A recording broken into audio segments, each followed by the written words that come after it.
soleh dan soleha. Tetap semangat belajar di rumahnya ya. Kali ini bersama Ustazah Fitri kita akan membahas tema 3, subtema 1, yaitu tumbuhan di sekitar rumahku. Ya.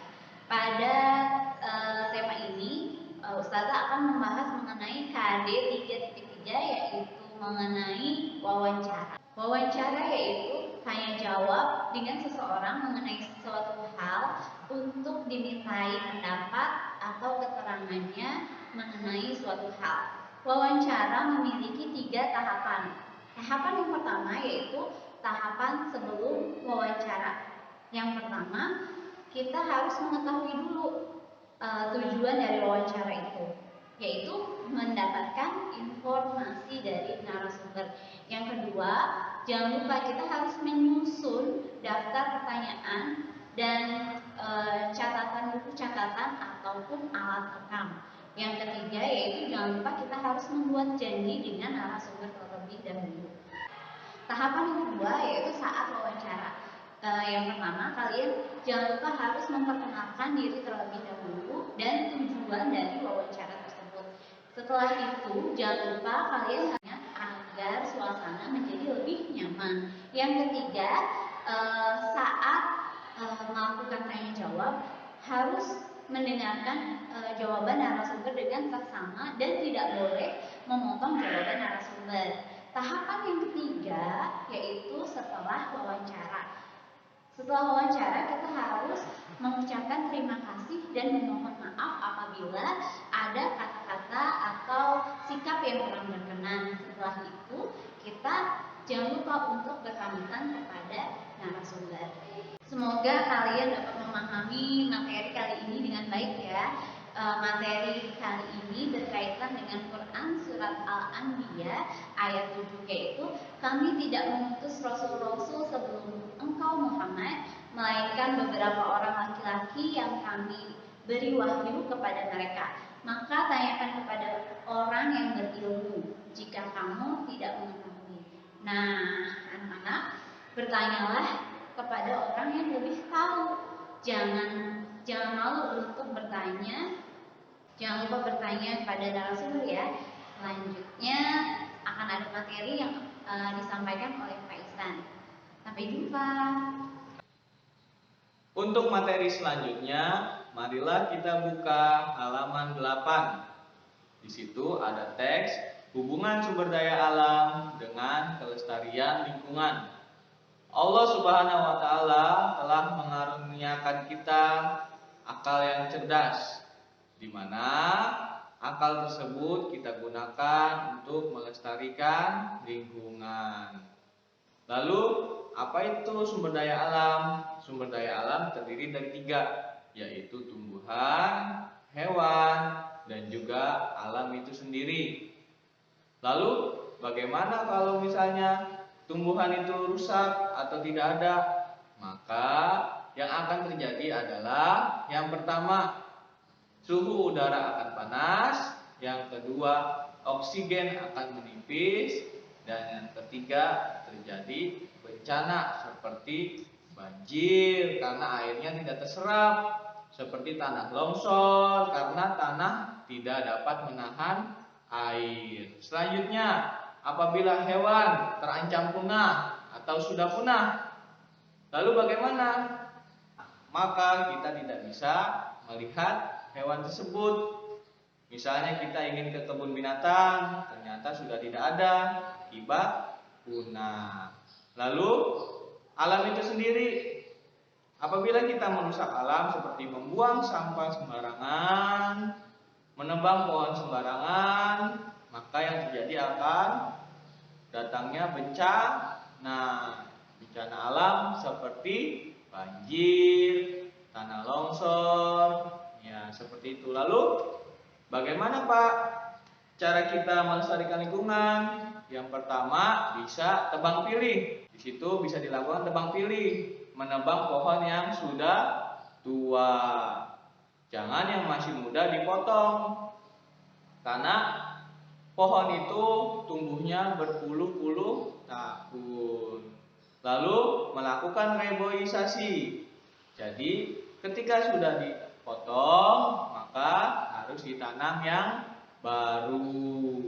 Lalu menggunakan pupuk yang organik atau pupuk kompos.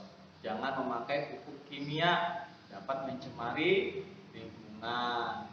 Selanjutnya, kemudian mencegah pemburuan hewan liar. Selanjutnya, menjaga kebersihan lingkungan. Kemudian, kita harus menghemat sumber daya alam dengan cara tidak membuang-buang air. Jadi kita harus menggunakannya dengan seirit mungkin. Mari kita buka halaman 20. Bagian tumbuhan dan fungsinya. Tumbuhan itu terdiri dari beberapa macam. Yang pertama ada akar, batang, daun, bunga, dan buah. Yang pertama, akar. Akar terdiri dari dua macam, yaitu akar tunggang dan akar serabut. Akar tunggang bisa kita lihat pada pepohonan yang memiliki akar yang besar. Sedangkan akar serabut, akarnya seperti rambut-rambut, banyak. Fungsi dari akar itu sendiri adalah menyerap air dan menyerap zat hara yang ada di tanah, seperti menyerap pupuk dan sebagainya. Kemudian yang kedua, batang.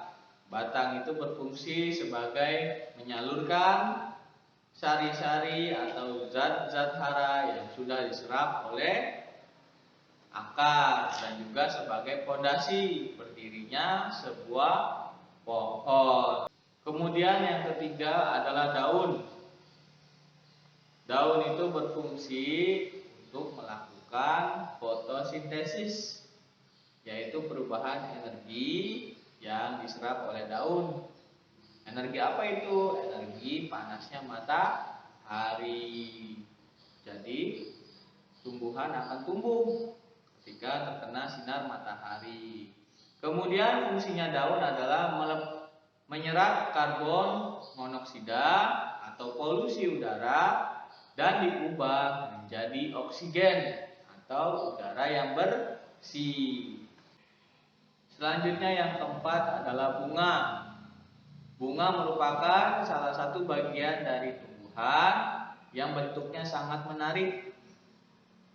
Bunga ini hanya tumbuh pada tumbuhan generatif atau tumbuhan yang memiliki buah nantinya. Jadi proses pembuahan itu melalui bunga. Ada yang langsung, ada yang memerlukan bantuan hewan lain atau bantuan angin. Buah itu merupakan tumbuhan yang berfungsi untuk melindungi biji. Lalu yang kita makan dari buah itu adalah dagingnya. Contoh sederhana yaitu alpukat. Tidak mungkin kita memakan kulitnya, tidak mungkin kita memakan bijinya. Jadi yang kita makan adalah daging buah tersebut. Lalu dalam buah terdapat dua jenis biji, yaitu biji tunggal dan biji banyak, atau yang kita sebut monokotil dan dikotil. Contoh tumbuhan yang memiliki buah monokotil yaitu buah alpukat. Apabila kita belah, di dalamnya terdapat satu biji. Dan contoh tumbuhan yang memiliki buah monodikotil yaitu jeruk. Ketika kita makan jeruk, maka di dalamnya lebih dari satu buah biji. Sekian penjelasan Bapak. Mari kita simak pembelajaran berikutnya. Ya, anak-anak, tadi materi yang disampaikan Pak Izan adalah materi tentang tumbuhan. Nah, materi terakhir kita akan membahas tentang penampakan alam dataran di Indonesia. Nah, sebelum kita membahas tentang dataran-dataran yang ada di Indonesia, alangkah baiknya kalian baca dulu buku halaman 3 di buku tematik. Nah, kalian sok baca dulu. Ya, sudah anak-anak bacanya. Nah, kali ini Bapak akan membahas atau menerangkan apa yang kalian baca tadi, yaitu dataran-dataran di Indonesia. Nah, dataran di Indonesia ini membentang dari Sabang sampai Merauke, itu wilayah Indonesia. Dataran-datarannya beragam. Ada dataran tinggi, ada dataran rendah, ada juga pantai. Nah, kita bahas satu-satu ya. Yang pertama adalah dataran tinggi atau plato. Nah, dataran tinggi ini adalah dataran yang terhampar di ketinggian di atas 600 meter di atas laut. Nah, dataran tinggi ini biasanya suhunya rendah, suhunya dingin. Nah, dataran tinggi ini biasanya masyarakatnya berkebun, bertani. Nah, itu biasa masyarakatnya melakukan kegiatan ekonominya seperti itu, berkebun, bertani. Dataran tinggi ini ada di beberapa wilayah. Yang pertama, dataran tinggi Dieng. Yang kedua, dataran tinggi Bandung. Yang ketiga, dataran tinggi Malang. Nah, itu adalah dataran-dataran tinggi. Nah, selanjutnya kita akan membahas dataran yang kedua, yaitu dataran rendah. Dataran rendah ini berada di antara 0 sampai 200 meter di atas laut. Dataran rendah ini punya suhunya sangat stabil, tidak panas, tidak dingin. Nah, dataran rendah ini mata pencahariannya, pemanfaatannya hampir sama seperti dataran tinggi, yaitu pertanian, perkebunan, persawahan. Tetapi tanaman-tanaman yang tumbuh subur di dataran rendah ini seperti palawija. Palawija itu apa aja? Singkong, nah terus ubi-ubian, terus jagung, itu bisa tumbuh di dataran rendah. Nah, dataran rendah ini adanya di Cianjur, di Semarang. Nah, itu dataran rendah. Dan dataran rendah ini rata-rata punya penduduk lebih padat. Nah, kalau yang sudah pernah ke dataran tinggi, pastinya tahu perbedaan antara dataran rendah sama dataran tinggi tentang penduduknya. Kalau dataran tinggi itu tidak banyak penduduknya, tapi kalau dataran rendah itu sangat banyak, sangat padat. Ya, yang terakhir, yang ketiga adalah pantai. Pantai ini adalah dataran yang berbatasan langsung dengan laut, itu namanya pantai. Pantai ini udaranya sangat panas. Kalau yang sudah pernah ke pantai pastinya tahu udara pantai itu sangat panas.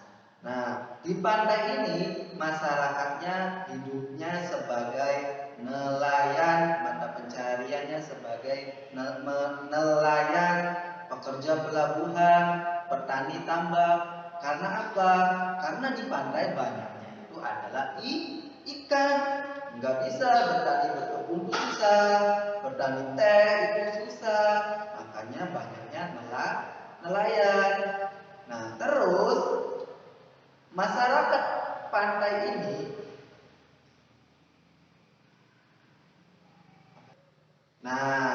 jadi dataran pantai itu tidak bisa menanam teh, padi, perkebunan, hanya bisa bertambak garam, bertambak ikan, sebagai nelayan. Nah, hanya bisa seperti itu masyarakat pantai itu.